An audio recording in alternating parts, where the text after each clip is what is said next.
In between the lines here, myself, co-host Joe Ham, college football just made the playoff announcements prior to the conference championship.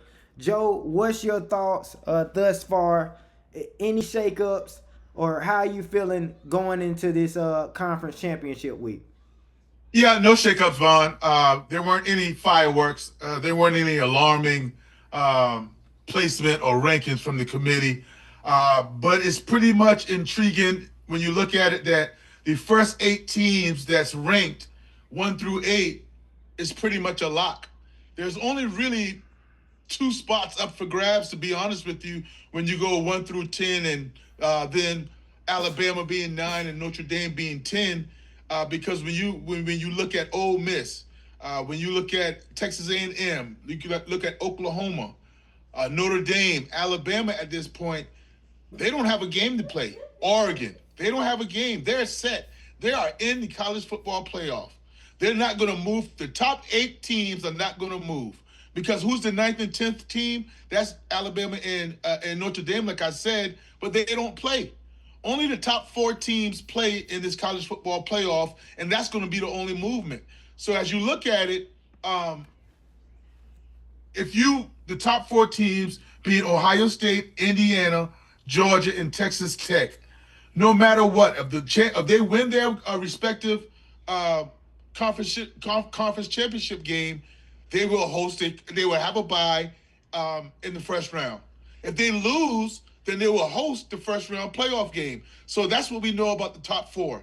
5 through 8, we know 5 through 8 will host a college football playoff game, and then they have a chance right now to maybe be bumped down. So, for instance, if number 5 may get bumped down because if Ohio State loses to Indiana, will you bump them way down past number 7 or maybe number 6? I doubt it. So those are the type of things I'm looking at, Vaughn, as far as what's going to happen in the front, the top four, and how far will the loser, being Indiana or Ohio State, how far would they drop if they would lose their conference championship game?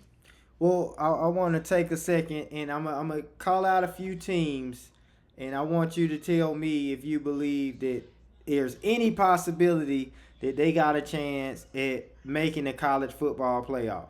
I'm going to just name the school and you say yes or no and why not. First off, Gotcha. we going with the Texas Longhorns.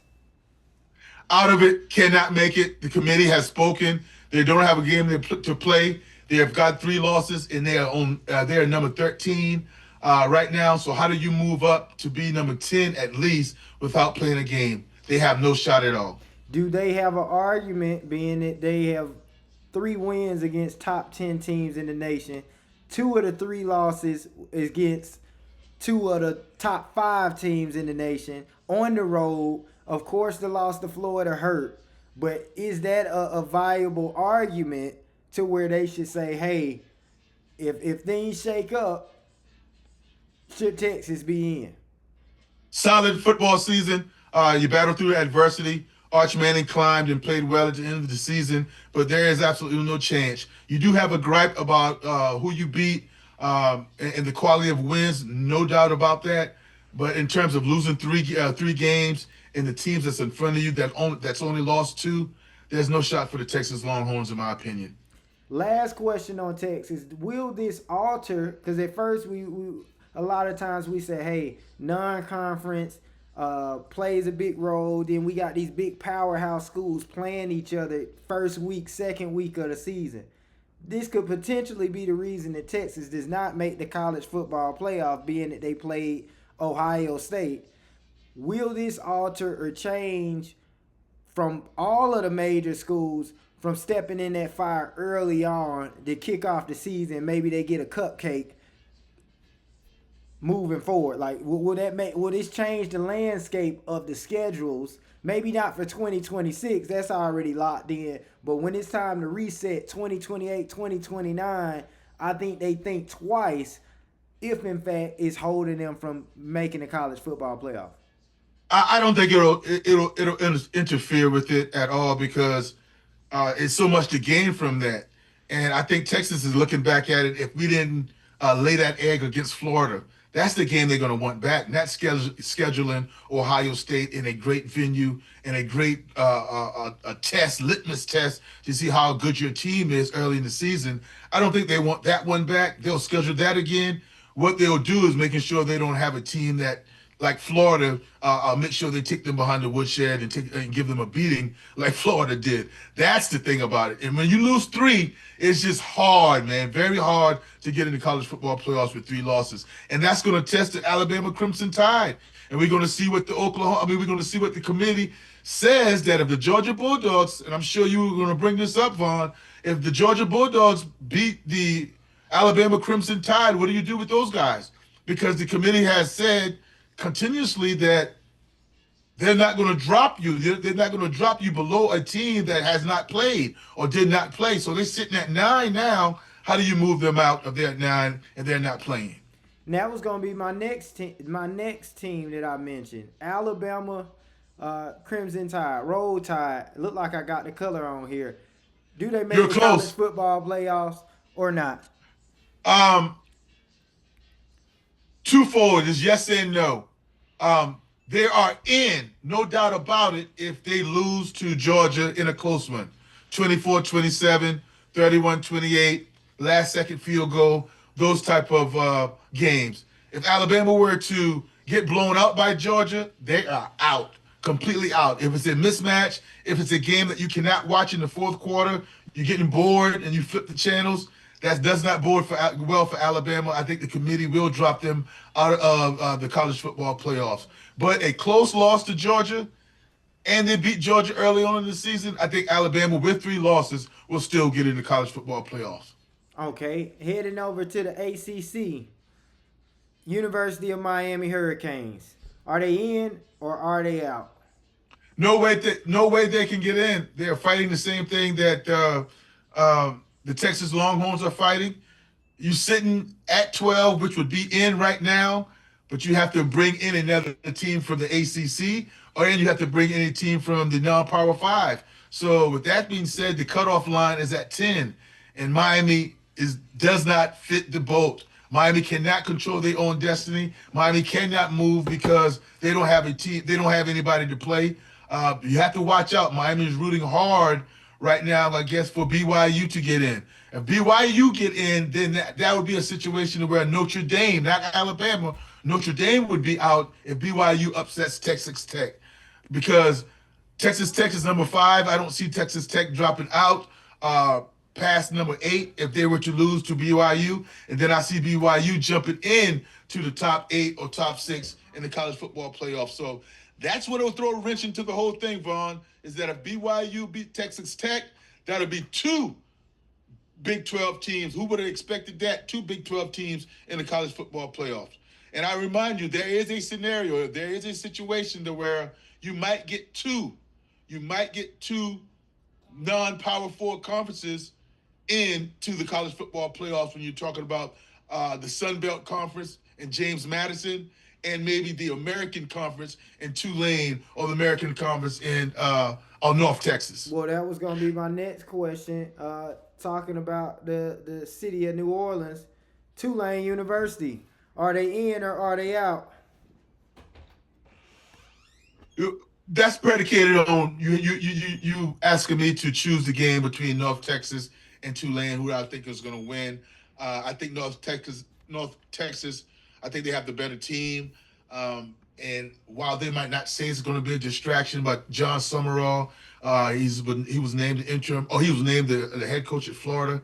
I think that's going to be a little bit taken back from the game plan. I think that's a little bit for distraction of who's going with them, who's not going with them. Just the midweek of signing day being tomorrow. All those things on his plate that he has to handle as a head coach. I think it's a tad bit too much to play a game on Friday. So I'm going with North Texas, and I think Tulane does not make it into the college football playoffs. Okay.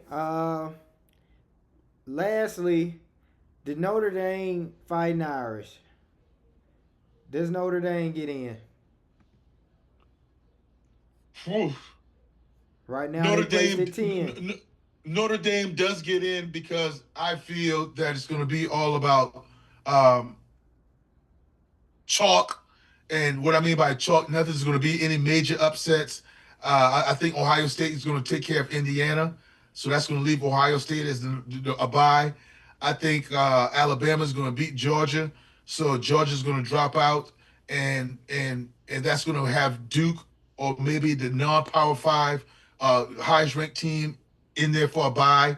I also think Texas Tech is going to beat BYU. They're going to have a bye. So when you look at it, the buys are going to be pretty much set in stone, but nobody's going to be able to come in there and bounce Notre Dame out of the 10th spot. If you know, so all you're looking for is two spots. Who's going to remain in number 11 and number 12, and that's going to be two more teams is going to come from the one non-Power Five, and then, in my opinion, Virginia. Virginia is going to be ranked, get a bye because they're going to win the ACC championship, and they're going to be one of the highest or one of the four highest ranked teams in the college football playoff. Excuse me. That's what I meant. I was going to ask. But you just answered it. Could Duke make the college football playoff? Did you think they was going to pull off the upset at 7-5 right now, barely bowl eligible? A lot of people want chaos. I don't want chaos. I don't think chaos is going to happen in this instance. I think Tony Elliott, head coach of Virginia, he has his guys focused and ready to play, and Virginia's a better team. I think Virginia is going to represent the ACC as one of those teams that's going to get an automatic first-round bye. I think the first-round byes are going to be Ohio State, like I said, Texas Tech. It's going to be Virginia, and it's going to be, boy, do you even drop them? Who do you put in after that? Texas Indiana, Tech. Or does Oregon move up?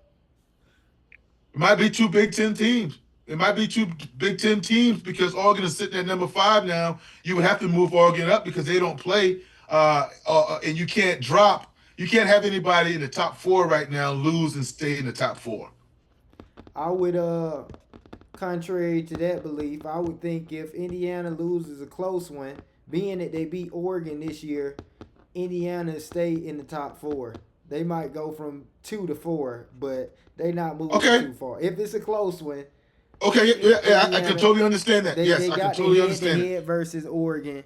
I think Indiana. Especially with what you're saying about head-to-head against Oregon, drop them right ahead of Oregon. Yeah, yes. Right in front of Oregon.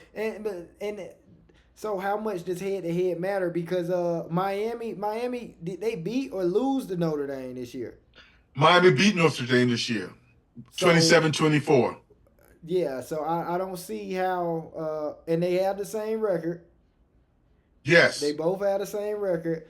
So just to take a look again at where the college football playoffs, right now they got Miami at the second team out. Notre Dame is right here sitting at 10. They have the same record.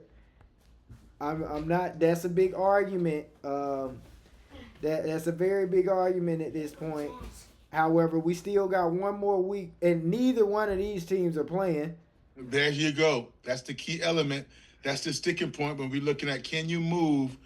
You can only move if you can win a game. But if you are idle and you don't play a game, how can you move up?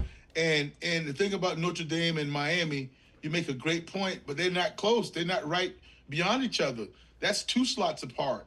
When you look at Notre Dame is at number 10 and then Miami being 12. If they were right close to each other, I could see them playing a switcheroo or doing a switcheroo.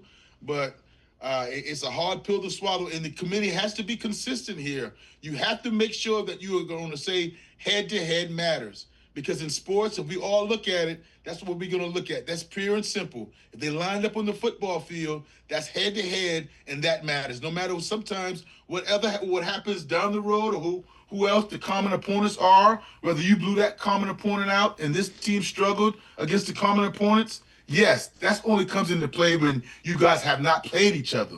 When we are faced off on the football field, man, the winner in an even when everything else is even, you got to go with the team that won it head to head. I'm looking forward to this weekend. We got a lot. Oh, I can't wait. We got a lot of great games. You've already given your predictions in regards to who you think is going to be in, who you think is going to win, and hoist those conference championship trophies. Only thing left to do is for us to see how it all plays out. I'm interested to see what all the coaches changes that's being made. Like they said, Charlie Weiss Jr. is still able to be the offense coordinator for Ole Miss. Of course, Ole Miss doesn't play this week. However, they told Lane Kiffin, get on. And then, like you said, Tulane coach, he's still there to coach throughout. Even if they do make the college football playoff, he can still coach. I'm interested to see how those teams react and, if they rally behind their guys or if they rally behind their new coaches and all the chaos that's been going on, or if they just do for a letdown and get their wheels blew off. I'm interested Before to we see. Yeah, before we log off here, Vaughn, I want to give as I'm thinking about it, I want to give a shout out to Charlie Weiss Jr. For doing what he's doing. I'm gonna give a shout out to Lane Kiffin for allowing Charlie Weiss Jr. to go back to Ole Miss and finish off the season, so to speak.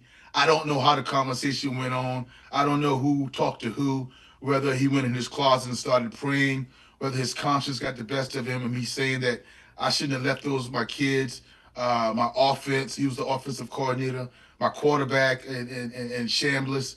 I shouldn't have left those guys high and dry. Let me go back and put my last bit effort in and see how far this magical run can take us. And shout out to Ole Miss for accepting him back, because that's still a guy that's going to go to LSU and be a part of LSU. It's still going to be LSU's National Early Signing Day tomorrow, which he's going to be a part of. He's still in his next 3 weeks. You remember, the game is not, they're not going to play until December 19th. Right. What is Charlie Weiss Jr. going to be doing all the way up until that point? Is he going to be having 1 foot in Ole Miss boats and 1 foot in LSU boat? The answer is both. He's going to be in charge to do both. How are you going to manage your time? How are you going to be able to put together a game plan, watch film on whoever you know? Because next Sunday, he wouldn't know who he's going to be preparing for as far as the Ole Miss Rebels until next Sunday when the final college football playoff rankings are revealed. Right. So as of right now, as it's showing, this could shift. This could change in regards to the conference champion, whoever number 4 is, or whoever number 5 is, or even their seeding at number 6 could certainly change. They could get bounced back some. Yes, absolutely. So it's no lock that they're going to be playing at home. Yeah, it's definitely a lock. It's definitely a lock. I think they're going to play at home. 5 through 8 plays at home. Okay, so you don't suspect them dropping out of 8. No, I don't expect them going down out of 8, because you have to remember only 2 teams will be coming in. I mean, you're gonna have to drop. You probably drop Indiana, in my opinion, and because I'm picking Alabama to beat Georgia, you're gonna drop Georgia in front of them as well. You think Alabama coming here second time, beating UGA in the dome, in the Benz? I just look at trends. I just look at numbers, and the last nine out of the 10 meetings, the Alabama Crimson Tide has won. Has anybody been hotter right now? Obviously, other than Ohio State and Indiana, which they on a head-on collision. But has anybody been hotter defensive wise than that UGA defense? Because they ain't been giving up much of anything. This 2 games back to back in the dome. Yeah. No, sir. Nobody's been harder. Nobody's been more physical. And dare I say, the Georgia Bulldogs looks like they're getting better at the right time. So yeah, they're a scary team. But when you run up against a gorilla as well, and you're a gorilla, sometimes it's just who's got your number. Sometimes it comes out on the top that the ball just bounces one way or the other. But it's going to be a heavyweight fight. I can't wait to see that one, and I can't wait to see Indiana, how they fare up against the big bad Ohio State, because I want to finally see if Indiana has enough Jimmys and Joes to tag along. It's not good. It's not enough to have 1 or 2 going up against Ohio State, because you eventually wear out. Do you have enough depth to keep up with Ohio State for 4 quarters? We shall see. We're going to show everybody his levels to this. All right. That's flat out. I think Indiana's had a great season. Their season certainly is not over. Maybe they can make some noise in the college football playoff. But it just comes a time where they run up against, the best of the best, and it's time for them to get straight. I don't see that they're gonna lay down. And they Right. playing in Indianapolis. I was made aware the Indiana basketball team got a big game against Louisville that in the daytime, and literally you could walk across the street and see the football game at what's the name of the stadium? Uh, Lucas Oil. Lucas Oil Stadium. You'll be able to catch. So Indiana fans is clearly gonna be there, but as you know, Buckeye Nation, we travel everywhere, so we'll still That's be correct. there. And just look forward for it's the first time in a while that we'll have a Big Ten championship to be able to hoist. And next stop, bye, and we looking forward to whomever we gotta play. I like it, brother. I like it. We shall see. We shall see. This is In Between the Lines. It's been college football edition. Comment below what's your thoughts. Who should be in and who should be out? And furthermore, tell us why. That's Joe Hamilton. I'm Savon Williams, and this is In Between the Lines.